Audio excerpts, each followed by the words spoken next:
Why you need to get your hands dirty with data. Washing the dishes and dealing with data have something in common. Unless you wash the dishes, you'll be in trouble the next time you want to eat. Now, the same is true for your marketing data. A mistake which a lot of marketers fall into is focusing on metrics as opposed to owned data.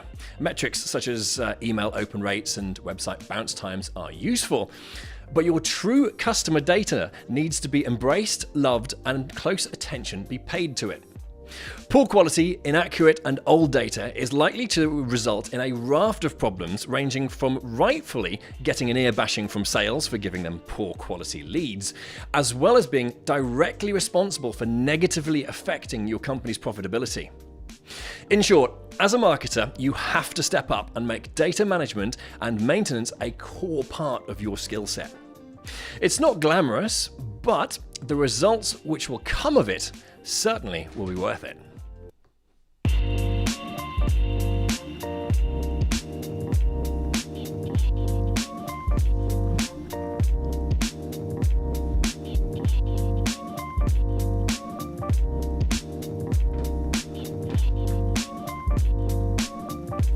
Hello, good afternoon. My name's James Rostance, and this is the 414 live and exclusive this Friday afternoon and Friday morning in the US, where my guest is today. So the 414 is for you exclusively if you are a professional B2B marketer, whether you work in-house at a company or if you work agency side in a wonderful B2B marketing agency, or indeed if you're a company executive with a solid hands-on role in your company's sales and marketing endeavors. And every week I get to speak with some of the greatest and most interesting minds in B2B marketing so that you can directly expand and enhance your professional knowledge with every single episode. This week, we're going to be diving into the world of data and data management and everything that goes with it. But before we do, it's time to give the regular massive shout-outs and acknowledgements to the show's new subscribers and equally new friends of the show. So joining us and having subscribed at the414.net, where you can subscribe to the show. In order this week, welcome along Dean Carl, Tor Spicer, Dale Prince, Salome Yavari, Yisrael Sigal, Paulina Kafara Ryan, Claire Cooper, Frank Demons, Karen Pomeroy, Parnell Foster Nash, Sally Hoare, Tim Burnett, Nicholas Philander, Baremd Pottinger, Steve McLeod, and Louis Dabrowski. Thank you very much, guys. And if you haven't already, then it's the414.net to sign up now and later on to check out all subscription options, to check out all previous episodes. Oh, I nearly got that right in one go. Anyway, right. So now things are going to get even more exciting as we cross live across the pond, live from New York, New York. Please welcome Ruth Stevens. Good afternoon, Ruth. Thank you so much for inviting me, James. Hey, it's a pleasure. This is something we've not covered on the show before because data is absolutely your specialism, and it's something, wouldn't you agree, that is largely underappreciated by a lot of marketers. That's indeed. Yeah, so that's what we're going to dive into. But before we do, let's do this other quick feature that we've factored into the show, which is a look around your city. Now, over the weekend, you were kind enough to nip out there and take on the role as a special assignment film director. And you got some sights of around New York. So here we go. I'll press that button there. And right now, we can see some people running up towards the Empire State Building. There we go. That's nice. Yeah, I selected that because I live about 3 blocks away from the Empire State Building, and it's part of my daily life. That's very New Yorkish.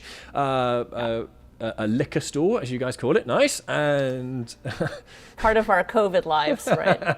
Sure. A taxi accident involving a Dalmatian.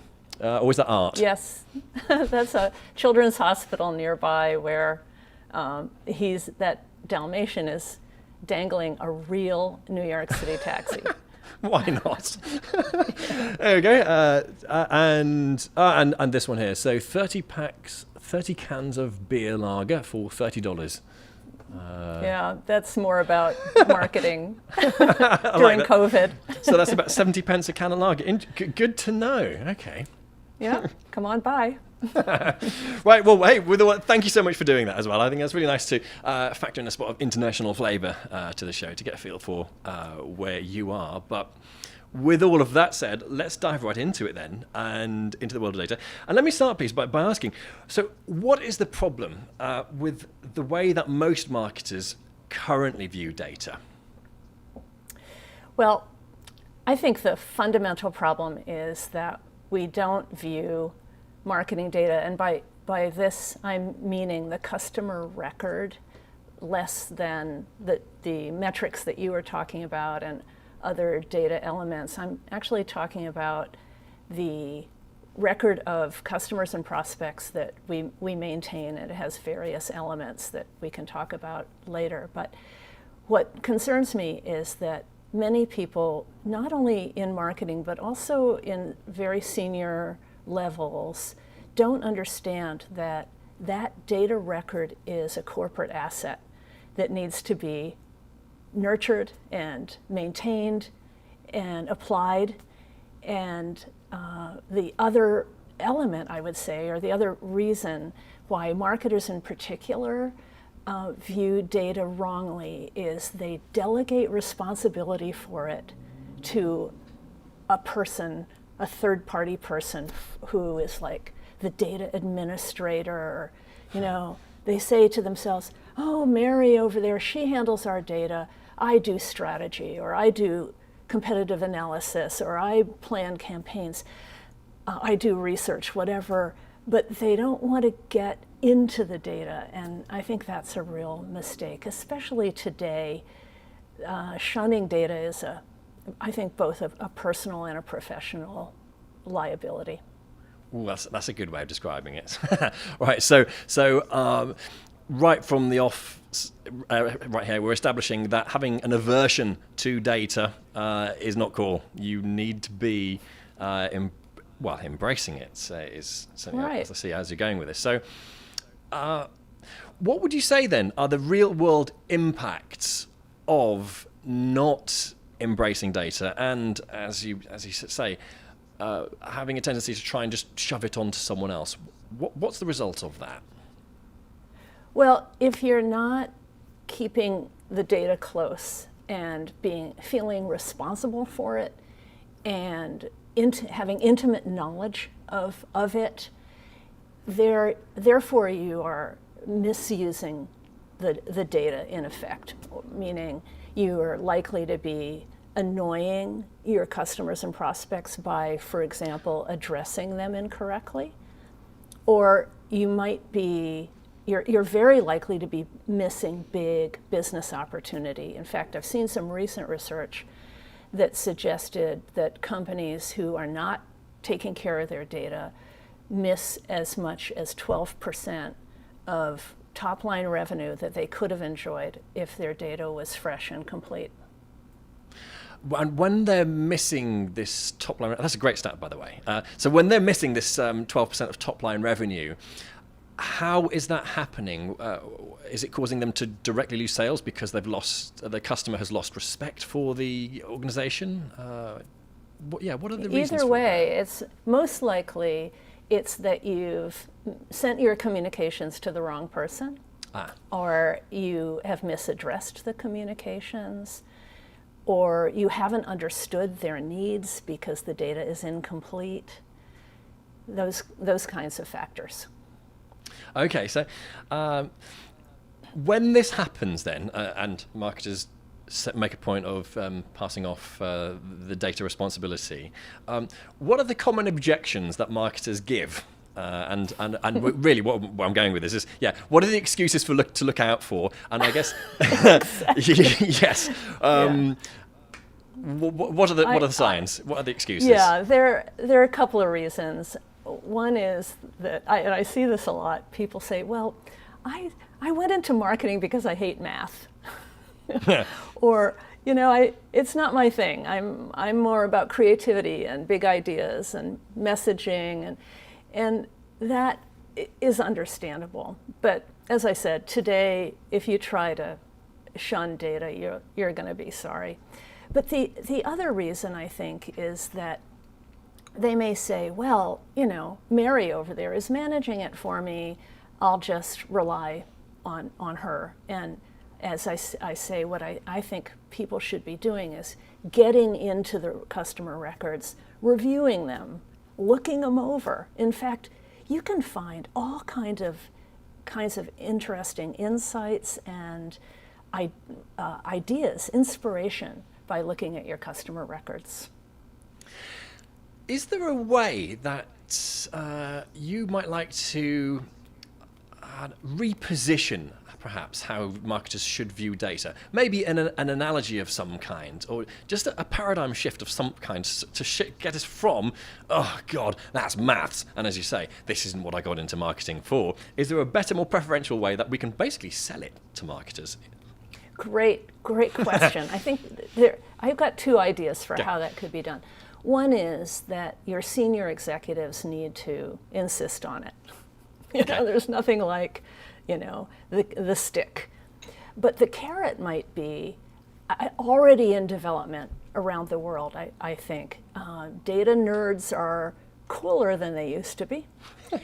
And there's a perception nowadays that data intimacy is not just for nerds, that it's getting to be part of the mainstream. So I think on that side, we're on our way.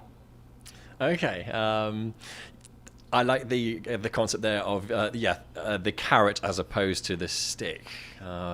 This is something that come up a few times on the show, whereby as marketers we're actually bad at marketing internally. So I would like to think that that's a nugget for executives to implement some kind of a carrot approach to getting marketers to embrace the whole love of data. So my next question for you then is, what do you think are the big tricks which marketers are missing out on when it comes to managing data? The number one source of leverage, the trick that will have the most leverage is known as data hygiene. Isn't that a strange word? But it means focusing on keeping the data clean, fresh, and complete. And there are pretty clear steps that you can take to do that. It's not rocket science. It really mostly demands attention. But that's where I would start. And what would be the steps then in doing that? What does that actually entail? You said data hygiene. Was that the exact term? Yeah. Okay. Just like keeping your teeth clean. Sure.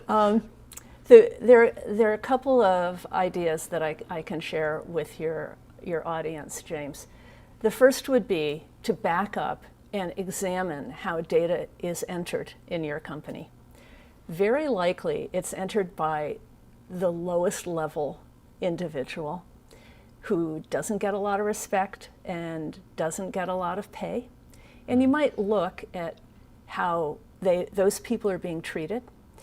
And a corollary to that is you should make sure you're using what's known as data standards or key entry standards that ensure that at least at the very outset you're entering the data correctly. Then another thing that you want to do is identify all the customer-facing people in your firm. So obviously this would be salespeople, service people, frontline people of any sort, anybody in the call center, and see whether you want to motivate and train them to capture changes in the data while they're in personal contact with your existing customers and prospects. Then another trick or step in the hygiene process would be to use data cleansing software. Now, don't think that it can actually update incorrect data. Really, data cleansing software is pretty limited. All it does is maybe change some of the technical issues in an email address or standardize a postal address against what the post office prefers, but it's not going to tell you what John Smith's current title and phone number are, unfortunately. But another trick is to create a so-called customer preference center where you get your customers to tell you what's changed in their titles and phone numbers, for example, under the guise, of course, of asking them how they want to hear from you, whether email is okay, phone is okay, and so forth.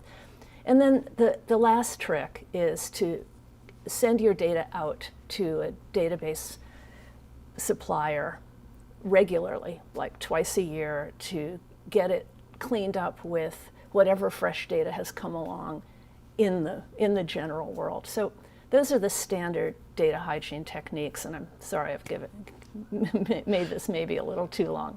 No. Well, this is where I want to really drill down and make sure that we are very clear on this. Just on the point of sending it away to be cleansed, what would be the processes that they go through? Can you give actual step-by-step, field adjustments that they might make to your data records? Right. What they will do is match your record. And in the B2B world, we've got two records to think about. One is at the account level, and the other one is at the contact level or the individual level. And the database company will match our accounts and our individual contacts against what they know about them and compare those. And if they believe that their record is newer or otherwise cleaner, they will, with your permission, append their fresher element to your database, and you pay them a fee, a very small fee per record, or not per record, per element that's been changed. Nice. So we've already covered about the implications of badly managed data, but is there a situation where badly managed data affects other people and other parts of a company? Yeah, this is not quite as clear as some of the other items that we've discussed. But first, let me remind you of that 12% revenue loss. That's, impacts everybody. But the other thing I would say is that the people who are data administrators are possibly given less respect as individuals within the company, given less seniority, less lower wages, less access to decision making, if people are not paying attention to the data and, more importantly, not appreciating its value. Okay, and ultimately this, I imagine, massively affects sales teams and the results that they're able to deliver. Well, I suppose prevention's definitely better than a cure. So do you have a process that you like to recommend and make sure is implemented for ultimately good data onboarding and with that management thereof afterwards? Do you have a process you like to have people implement? I do, and it's in three parts. So the first part is to examine the needs in your company for data, and this is known as a data strategy, or it could be called something else, but I call it a data strategy. Meaning the marketers generally need to get in a room and decide exactly what data elements we need about our customers, our prospects at the account level and the contact level. And then that will become the roadmap for determining what data we need to maintain, access, and clean. Mm-hmm. And this is why I recommend that everyone around that table also examine a bunch of records regularly so that they know what's generally being captured, because you'll find that a lot of data elements are collected for no good reason. It's like, oh, that's the way we've always done it around here. Oh yeah, 20 years ago that somebody decided. And also data elements that are really predictive and give us great insight into customer needs may never have been gathered up. And you don't even have a field for them. So it's important to think strategically about what we need, why, and where we're going to get it. Then once we've done that, we've determined what we need, figured out where to get it, and very likely we're going to be getting it from these same database companies, third-party data providers that I mentioned earlier. And they will append data elements that we've requested. We are not going to get 100%. They don't even have 100%, but we will certainly be able, at a low cost per element, to import fresh data to fill in the missing fields. And then the third element of the process is known as data discovery, where we select, really starting with our top maybe 10% of accounts, our key accounts, the ones that generate the most profits or the most potential profits. And we do the hard handwork of finding out that data and key entering it ourselves. And this could be done. You can hire a college student to go research around LinkedIn, for example. You can call up the customers themselves and ask them for the information. You can get somebody in the Philippines to do it for you. But this is why I recommend, because it's quite expensive, that you start with your top customers and really only capture the data elements that you need. I'm with you. Okay. Good. What's occurred to me just then as you were describing that is now in the UK we call it an MOT, which is, I don't actually know what that stands for. Ministry of Transport. There we go. Yeah, a Ministry of Transport certificate, which I think that's actually from the 1960s, but it's a certificate given, a test that you have to make sure your car is roadworthy. Oh my god, I'm going off on a tangent here. I'll bring it back. I imagine another way of describing it is a health check. As well as your onboarding process for data, what I was picking up there is that actually a health check, if you've already, you're nicely underway with things, a health check is no doubtably a good process to go through. Exactly, on a regular basis, probably twice a year.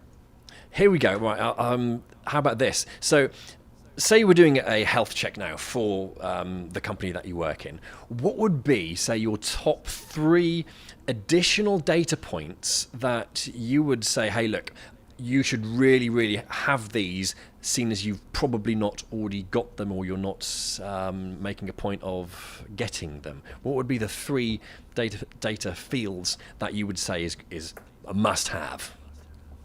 Yeah, in B2B, it's pretty clear. We're talking about the contact level now, I presume. We need to know their title and or their job function. We need to know their email address. And then the third would be debatable. Many companies are very active in social media, and so they would want some kind of social handle. So at the contact level, those are really the most important elements.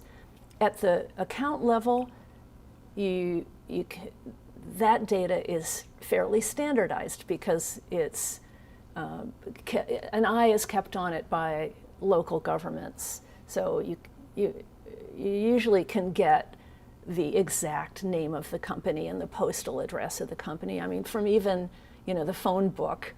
So that's not an issue, but what you really need there is, at a minimum, you need company size, either revenue if it's a public company or employee size if it's not, number one. And number 2 is the industry that they operate in. Those 2 elements are important drivers of buying behavior and buying need.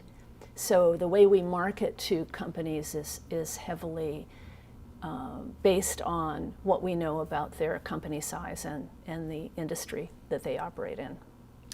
Would it be right in thinking as well then that this sounds all quite common sense? Would I be right in thinking that this is not as common as you might at first think? Or is it? What or is not as common? The idea of having all of those data points that you've mentioned, is it not? Oh my goodness, I'm really screwing up the question here. Is it? You can edit it later. Well, this is the joy of doing a live show. I can't. Oh, right. Yeah. So what you've covered right there, it sounds beautifully common sense. But would I be right in thinking, and it's okay to say no, that it's not common for people to have all those obvious data points constantly managed and as part of their CRM data system?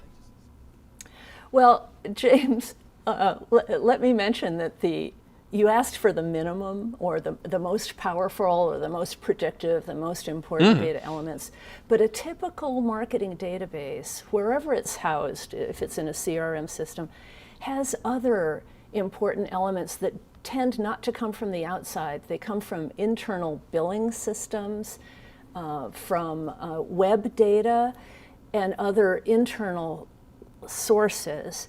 And they're essential as well. For example, you certainly want the purchase history, the customer service history, and you want data from your salespeople's Rolodexes. That, you know, people don't have Rolodexes anymore, Yeah. but the salespeople are often a little hesitant to share customer data with their companies because they understand that the record, the data about the customer is a recorded memory of the customer relationship, which the salesperson has traditionally owned. And by giving that away to the corporations, some salespeople, less so now, but traditionally they've held it pretty close, and we have to make sure that they are trained and motivated to share that with the company so that it is indeed the corporate asset that I mentioned earlier. That right there, okay, right. I think you've hit the sweet spot right here, which is I was looking for a way that marketers can basically make a difference and find a way to get ahead, and making sure that I guess sales teams part or share their data with the rest of the company through their CRM system. That seems to be the little nugget of or pearl of wisdom for giving you that edge. Have I got that right as far as you're concerned? Indeed. I would also just have a sub point to make there. As CEO or CRO, do I want my salespeople doing data entry? No. So this is really people haven't figured out how to manage this problem. We want our salespeople in conversations all day with their customers and prospects. We don't want them doing administrative tasks. But at the same time, as you mentioned, we want them filling in the CRM system or the Salesforce automation system with this information. So that's a decision that each company needs to, I think, face head on, and I don't see an immediate solution for it. One of the solutions I have seen is having sales administrators operate around the field or the phone-based sales force to take off their plates some of these administrative tasks. Oh, that's quite nice. Okay, so sales operations, it's sometimes called. Is that right? Okay, yeah. So I'm trying to think of an analogy. So you've got your surgeon in an operating theatre. So this would be a clinical assistant. So sort of taking care of the knives and things and passing. Yeah. Oh wow. Nice Okay. Analogy. I like that. Off the top of my head. So Very good. What for you does success look like when data is managed as you would like it seen to be managed, and when people cover everything that we have done so far? Well, I would just reiterate that we have to remember that this is not one and done, that this is an ongoing process. But success to me comes in two flavors. One is activity-based, meaning we have created a data strategy.